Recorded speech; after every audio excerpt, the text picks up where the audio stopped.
Okay, hello everyone, and welcome back to Return to Dark Souls 2. In the previous episode, I reached the Iron Passage, which is not really where we want to go right now. In fact, I think I'm gonna head back up. Oh, forgot that the statue. Well, I missed that completely. I forgot that the statue lands on that side. Sorry, I'm adjusting my mic here. That's probably really annoying. Yeah, let's turn back into human form. In this episode, hopefully I will be getting to the boss. Well, not hopefully, definitely, unless like something drastically goes wrong. Because there isn't that much left in terms of getting to him. But I did take, like I said, the wrong path. I just wasn't sure about which one actually leads to the boss. And then we'll see if I have time left over. I think I'll start clearing out the two optional areas.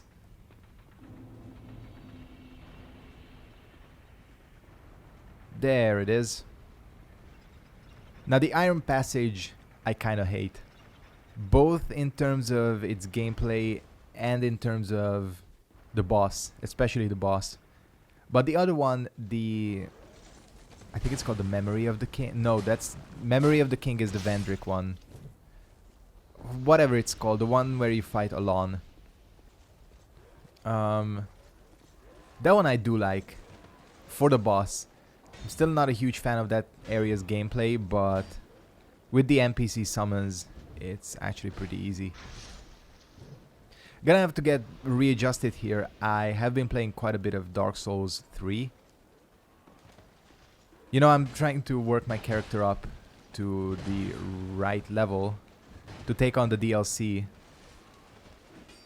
So I've been playing that game a lot. Which means it's gonna be probably a bit, slower Estus. Again, this is one of those things.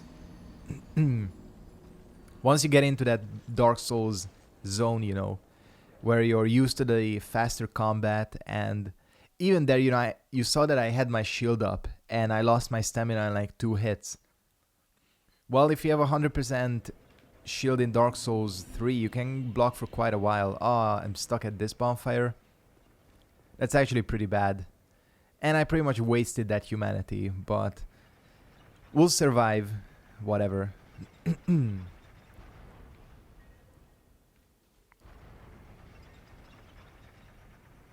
It's just kind of crazy how different the 3 Souls games are.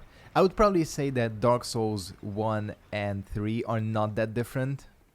If you're fast rolling in Dark Souls 1. But this game is definitely kind of out there from the rest of the series. So if I make any more mistakes, that's probably gonna be the reason. Like how I almost walked off the edge there. Such a cool looking shield. I love this shield so much. Oops. Yeah, I have the jump on, L3. Another thing that I forgot. I really should set it to circle, but I don't know why I have it on L3. This is the only game I have it on L3 as well, which makes it extra weird. And I forgot that I do actually have a bow, which I can use to my advantage. I mean, why not use it if you have it, right? I guess we'll kill him. Why not?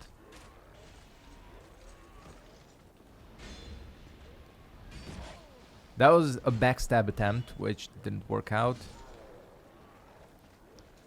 Doesn't matter. I can keep myself topped off with these life gems here. Once I get them, I can pretty much kill them in one.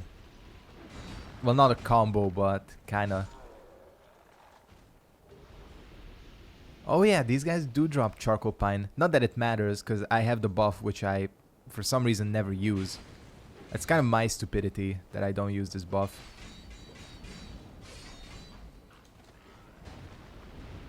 I use it for this boss. Even though, you know, just like with Artorias of the Abyss, that DLC, in this DLC as well, the bosses are extremely resistant to all the elements. So it's not gonna make too much of a difference, but still. I do wonder if you can. Yes, you can poison. Apparently, you can poison almost any enemy in this game. Nice thing about this bow is that it does deal a shit ton of damage. I was really kind of off-put by the slowness of it at the start, but now that I've seen how much damage it can do, I've started to like it a lot more. I mean, I guess that is good balancing, you know? You have the highest damaging bow, and it's slow. Well, I guess this is one of the highest damaging bows. I'm not 100% sure. I'm skipping past all these enemies because there is one of those Nadalia statues here. Or is it? No, it's actually the ones down here. And they have the Iron Flesh thing cast on these enemies. And some of them respawn as well. So there's no point in fighting them really. Might as well run past, save yourself the time. But here we are at the bottom of Broom Tower. I do like this area a lot. How the ash is falling and everything. I think it has like a cool atmosphere. Of course, we gotta get these statues destroyed. Man, these things look so weird.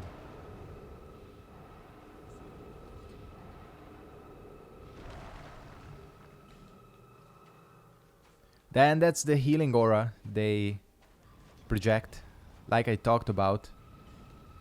Obviously, taking on the boss like this is incredibly difficult. I think with 2 statues remaining, it's possible, but very annoying. With 4, I wouldn't say it's impossible, because I'm pretty sure people have done it as a challenge. But why would you ever want to subject yourself to that? I don't know.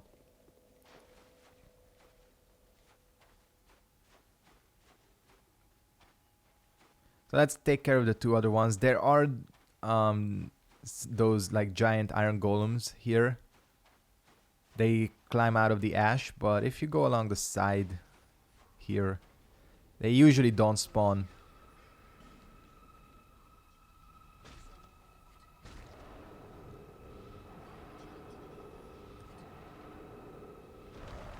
I think you can... Oh no, you can see the boss's sword, but you can't see the boss itself because he spawns in when you enter the arena, which is fine. Honestly, I wasn't a huge fan of this boss when I first got through this DLC. I found him to be very challenging and incredibly annoying, but I think I didn't kind of have the right build. This boss absolutely fucks you over if you have low adaptability. Because he has this huge... he has the Fume Ultra Greatsword, which has a huge hitbox. And of course, the adaptability stat determines how many iframes you have. Oh, did I not pick up my souls when I died? I guess I didn't. Not that it matters, like... At this point... Again, what am I, like level 146? Yeah, who cares? Again, Steelheart Ellie, and I think there is another summon. I'm not sure he's gonna appear because I'm pretty sure you have to do something first. He's the magician, or the sorcerer, whatever his name is. I think you have to do something for him to appear. But whatever. What I'm trying to say is don't summon them because they're absolutely worthless. And they only serve to give this already high HP boss even more HP. So no point. Alright, Raim. I think they don't actually name him. Yeah, he's just Fume Knight. But this is Raim, of course. I think the brother of Velstadt.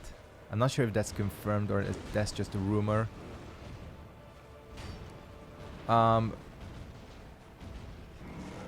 do like this guy now a lot, like I said. You just gotta be careful. Yeah, I think I need to readjust.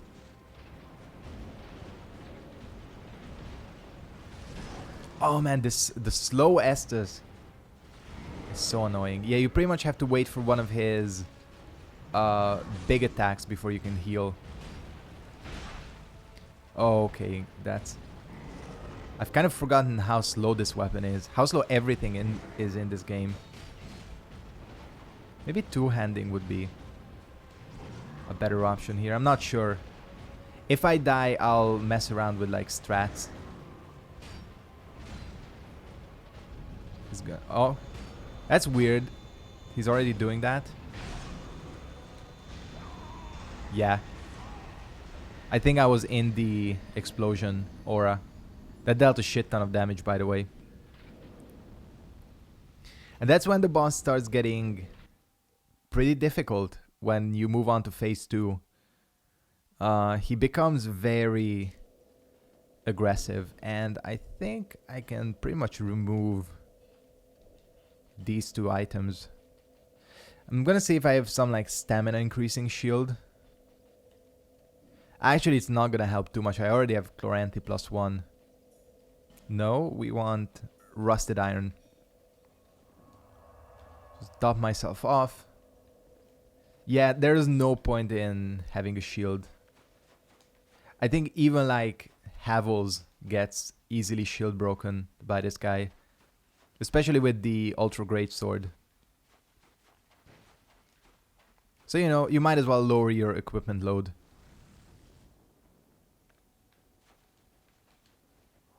I think we'll try two-handing maybe. Not sure if that's gonna help or not. I don't know why I'm picking up the 5,000 souls here. The thing is, if I do two-hand, I don't get the counter, you know, when I hit him. The counter is the main strength of this weapon, I think, or one of the strengths.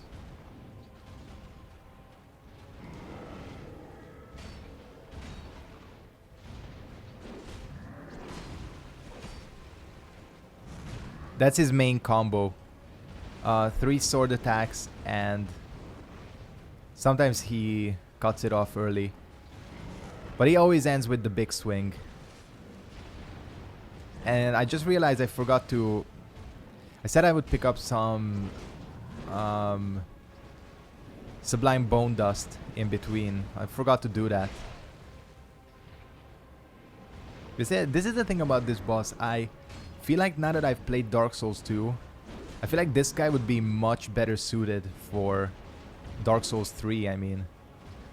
That's what I was trying to say. Because he is so aggressive, you know. He would benefit from the faster combat system. Yeah, actually kind of reminds me of Pontiff Sullivan. Now in this phase, you just have to be patient.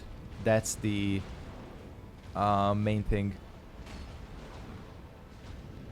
Pretty much only ever try to get like one strike in after he does something.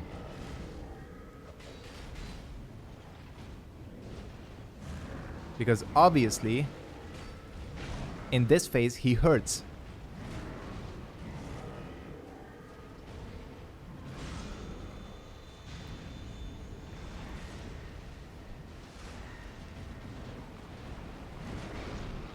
See, that's what I'm talking about. His sword has such a huge hitbox that it's very difficult to avoid a lot of the times. When he does this, that's what you do. It's probably the only time you can get 2 hits in.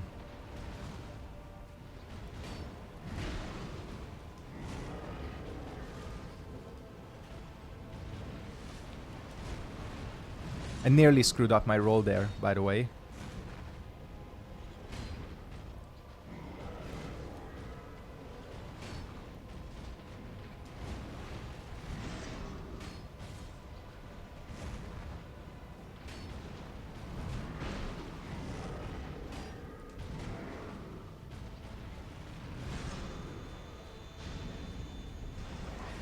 Yeah, that sometimes is a bitch of an attack. Did he just kill himself? No, not yet. Now he did. Alright, cool. 2 attempts. I'll take that for sure. I actually, now that I've learned the boss, I kind of find his second phase to be a little bit easier. Because there's just a lot less you have to think about. Because in his first phase, you know, he can constantly switch between the smaller sword and the ultra great sword. In the second phase, it's pretty much just a big sword, and you learn the few like attack patterns he does, and you learn how to avoid that big fire move, and that's pretty much it. And this is the real Nadalia. So what she basically did is she gave up this body to spread herself throughout the tower. I think that's like the lore. But we officially have the crown of the Old Iron King. What did I have? Oh, I had my bow, yeah. This crown... Did I even show off the first crown? I don't know. This is Vendrick's. I think it gives you some stat bonuses. Crown of the Sunken King. I think this one gives you resistances and also a few stats. Crown of the Old Iron King refills your spellcasts occasionally. And we'll see the Crown of the Third King. I don't even remember what that's called. But we'll see that in a bit. Anyways, that was quick. We're only 17 minutes in. Let's go ahead and turn back into human form. Yeah, I honestly should go back and collect the 50,000 souls. Because that's gonna give me quite a bit. So I think we'll try and do that. So yeah, let's travel back in this area. I think we'll go up to the foyer. And then I'll just descend again, pick up the souls, and probably warp back to the bonfire. I wanted to say warp back to Firelink Shrine, but I just realized you can't do that in this game.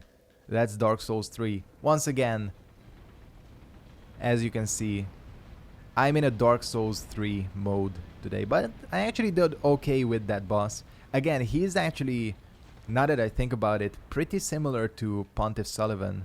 Especially in the first phase, you know, with the 2 swords and the fact that he's like really aggressive. So yeah, interesting boss.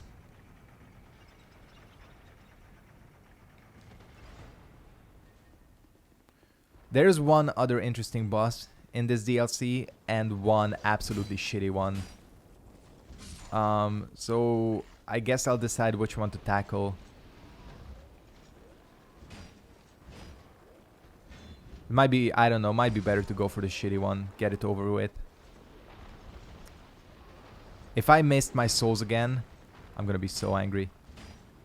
Hopefully they weren't up there. I can't find them, that's weird. Because I didn't go this far down, that's for sure. Oh well. Oh, and I just died, wonderful. That is exactly the result I wanted to avoid by doing this. Fuck. Well, I'll definitely go pick up the 90,000, that's for sure. But this is probably the worst way this could have gone. So yeah. We'll do this again. Now with the 90,000 souls. I can't seem to stay in human form for more than like 3 minutes, I swear. It's weird. Not that I'm still at any risk of running out of human effigies. I just don't like wasting them, that's more of the thing.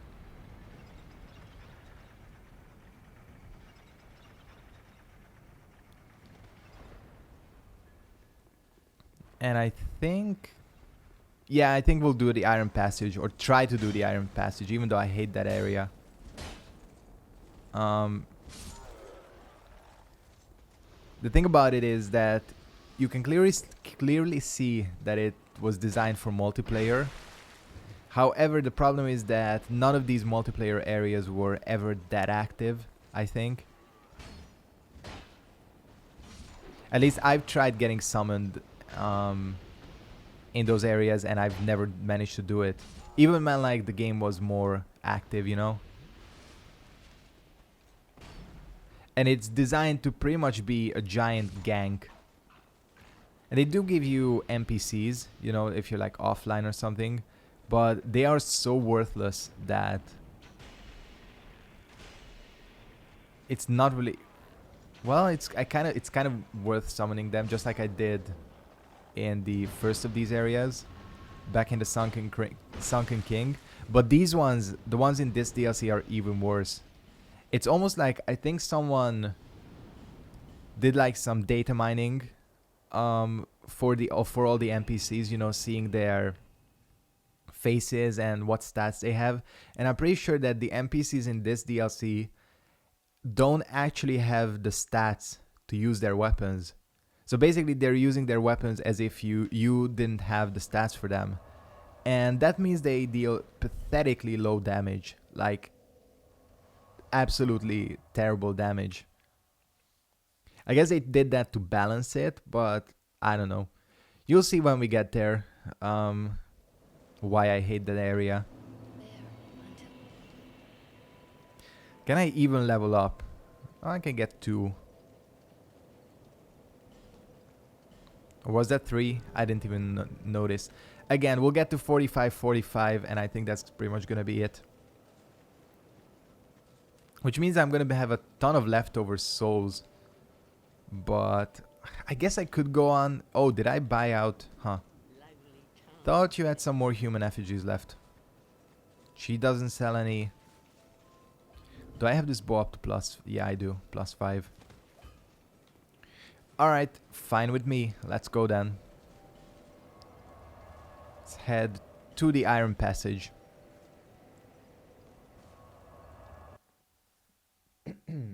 So again, since this is not going to be probably a PvP character or anything, I could technically level myself further. It's just there's really no point.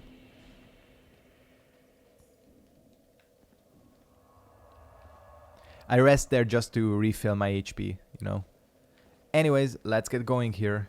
Guess I could show you the NPCs, but these are the same ones appear in the other optional area as well, and there they kind of help out more. So I think we'll just show them off there. Alright, come on. There's quite a few places where I just tend to run through.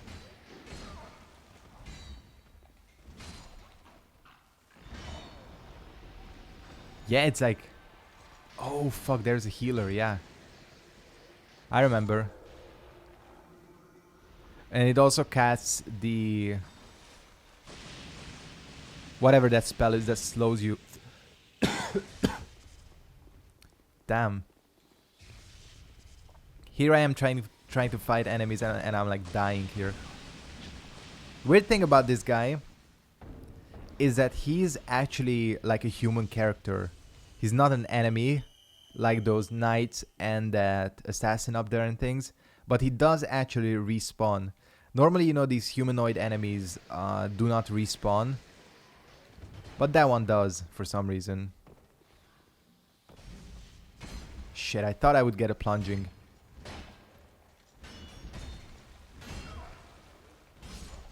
I was mashing there, but I don't even care. That's the second time I gotten charcoal pine. No, we'll use one of these.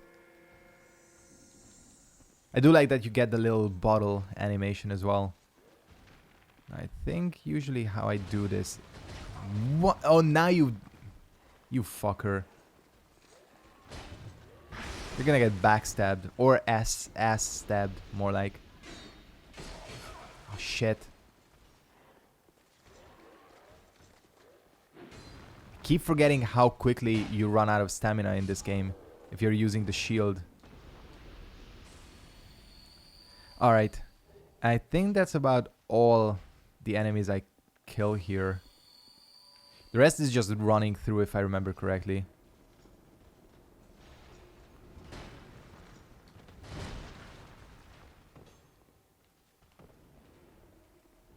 Yeah.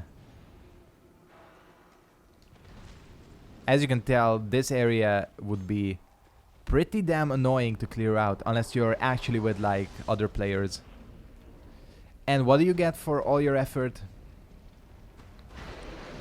A lazy recycled boss fight. Only difference is that this guy deals magic damage. And I think some of his attacks have like a larger hitbox to make it more difficult to dodge him.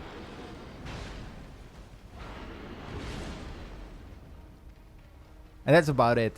Same thing, exact same moveset. Before one of the patches, I don't remember which one, there wasn't even a unique item you could get from this guy. He just dropped another Smelter's Demon Soul. And I think they changed it eventually and they added a blue Smelter Demon Sword, which is actually a pretty good weapon. The Smelter Sword, worth going for, honestly. It's just, you know, kind of a lazy way to do this. You can kind of tell that they just wanted to throw in a multiplayer area and that's it.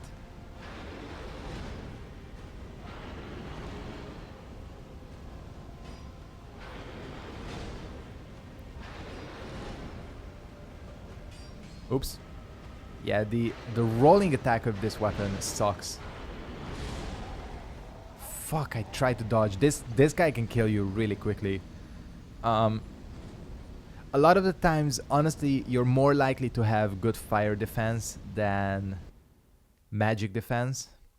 But honestly, this is the thing, like, now we gotta go through that entire area all over again. And this is a difficult area to run through, to be honest with you. I'll try, but I'm not sure if I'm gonna succeed. I think there are some points you have to fight, but might be wrong. I might be able to do this. Oh, someone cast the spell. I think that's Tranquil Walk of Peace or Promised Walk of Peace. One of the two. I'm not sure what they renamed this spell. He's doing the same thing. Yeah, ouch. That was a critical. That's why that dealt so much damage. Oh well, whatever. Could be worse. Going in here with 8 Estus is not the worst.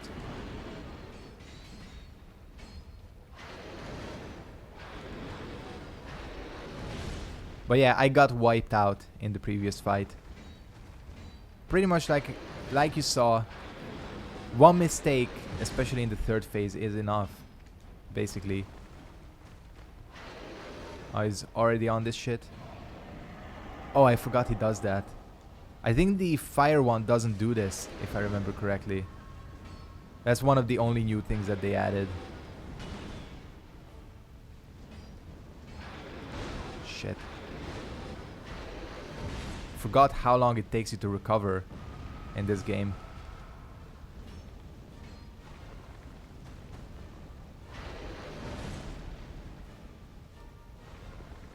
Same music as well, which is, you know, at least you could say, you know, that the gang squad in the previous DLC was something different, you know.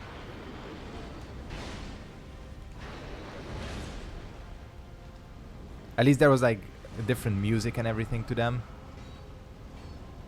And he transitioned really quickly into this phase.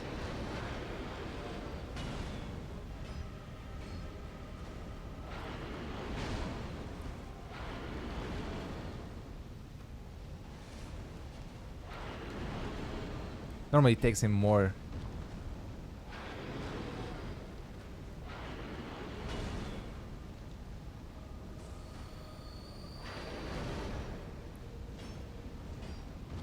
Yeah, and as you saw, the magic chip damage does a ton.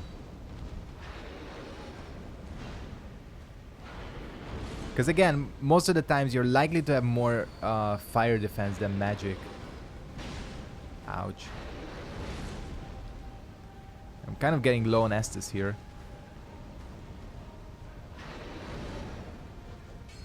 Oh, I hate getting that attack.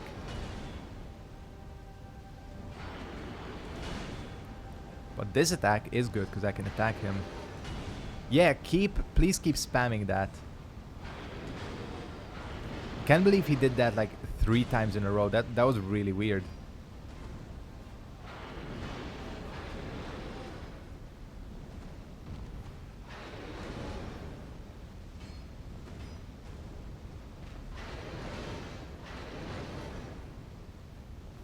All right. Talking about extended hitbox.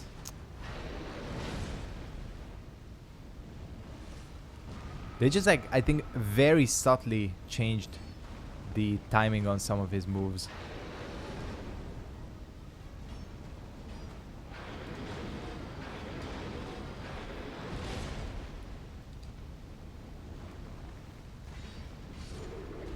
Alright, once again, 2 attempts.